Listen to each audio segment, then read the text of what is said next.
মুসা আলাইহিস সালাম আল্লাহর সাথে সরাসরি কথা বলতেন। ওয়াকাল্লামাল্লাহু মুসা তাকলিমা। সুবহানাল্লাহ পড়েন, আওয়াজ তুলে সবাই বলেন সুবহানাল্লাহ। এখন বনি ইসরাইল হচ্ছে পৃথিবীর সবচেয়ে গোয়ার জাতি।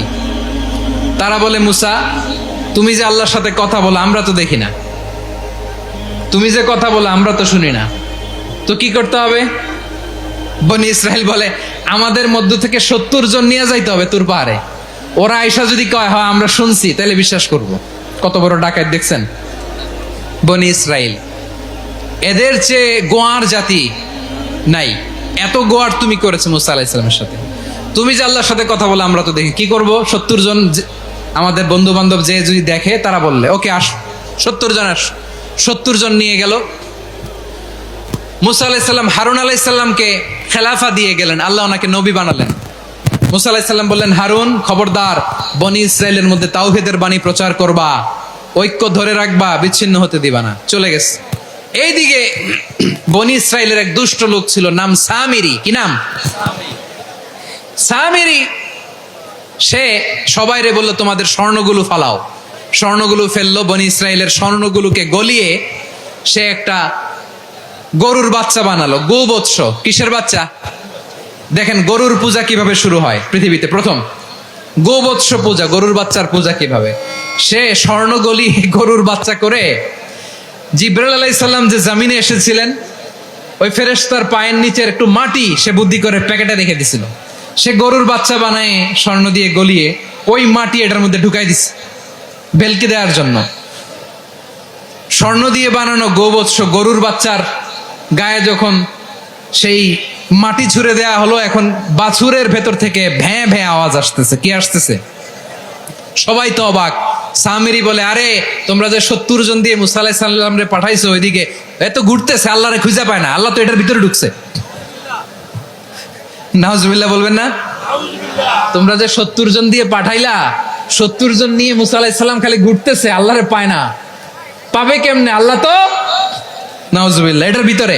সেজদা দাও। এই সেজদা দিয়ে গেল। আল্লাহর নবী হারুন আলাইহিস সালাম বললেন, খবরদার, এটা সুস্পষ্ট শিরক। আল্লাহ সব গুনাহ মাফ করে, শিরকের গুনাহ মাফ করে না। খবরদার, তোমরা থামো। কে শোনে কার কথা? এই যে যেমন এখন আমরা, আপনারা আমার কথা শুনতেছেন না? শুনতেছেন? হারুন আলাইহিস সালাম বললেন, খবরদার, এই শিরকি কাজে তোমরা সংযুক্ত হয়ো না। তোমাদেরকে কি মনে নাই আমার ভাই মুসা আলাইহিস সালাম কি বলছে? আল্লাহ শিরক মাফ করে না। খবরদার, শিরক করো না, আল্লাহরে ভয় করো। হারুন আলাইহিস সালাম তাদেরকে বুঝালেন, শিরক করো না, আল্লাহরে ভয় করো। শুধু এতটুকুই তিনি বুঝালেন, দাওয়াতি কাজ পালন করলেন, কিন্তু প্রতিরোধ করেন নাই, সশস্ত্র সংগ্রামে লিপ্ত হন নাই, বাধা দেন নাই। কারণ গৃহযুদ্ধ বেঁধে যেতে পারে। উনি ভাবলেন, আমি যদি আমার বাহিনী নিয়ে দাওয়াত দেওয়ার সাথে সাথে প্রতিরোধ করি, আক্রমণ করি, ওরাও আমারে আক্রমণ করবে, ব্লাডশিট হবে, রক্তপাত। এমন অবস্থা হবে বনি ইসরাইলের মধ্যে, যেটা হয়তো আমার ভাই মুসাও কন্ট্রোল করতে পারবে না। সুবহানাল্লাহ কইবেন না? এক একজন নবীকে আল্লাহ তাআলা কি ইন্টেলেক্ট দিয়ে পাঠিয়েছেন। তিনি ভাবলেন, আমি দাওয়াতি কাজটাই করি, এটা যে হারাম এটা থেকে শুধু বারণ করি, কিন্তু প্রতিরোধ না করি। আমি যদি ঐক্য ধরে রাখতে পারি, বাকিটা আমার ভাই সামলে নেবে। সুবহানাল্লাহ। হারুন আলাইহিস সালাম প্রতিরোধ করলেন না। বনি ইসরাইলের মধ্যে গৃহযুদ্ধ বেঁধে যাওয়ার আশঙ্কায় প্রতিরোধ করলেন না, আক্রমণ করলেন না, শুধু দাওয়াত দিলেন। ইন দা মিন টাইম মুসা আলাইহিস সালাম আল্লাহর সাথে কথা বলে যখন ফিরে আসলেন, দেখলেন বনি ইসরাইলের অধিকাংশ লোক মুশরিক হয়ে গেছে। মুশরিক হয়ে গেছে। মুসা আলাইহিস সালাম রেগে গেলেন। রেগে প্রথমে বনি ইসরাইলদেরকে অ্যাটাক না করে ভাইয়ের দাড়ি ধরলেন। হারুন আলাইহিস সালামের দাড়ি আর চুল। মেজাজি নবী ছিলেন। হারুন, তুমি কি করলা? তোমারে কি দায়িত্ব দিয়ে গেলাম, তুমি কি করলা? তুমি থাকতে বনি ইসরাইল কেমন করে শিরকের কাজে নিমজ্জিত হয়ে যায়? সাইয়েদনা হারুন আলাইহিস সালাম বললেন, ইন্নী, কোরআন সাক্ষী, কোরআন থেকে কোট করছি, ইন্নী খাশিতু আন তাকুলা ফাররাকতা বাইনা বনি ইসরাঈলা ওয়া লাম তারকুব কওলি। ও আমার ভাই, আমার দাড়ি ধরবেন না, আমার মারবেন না।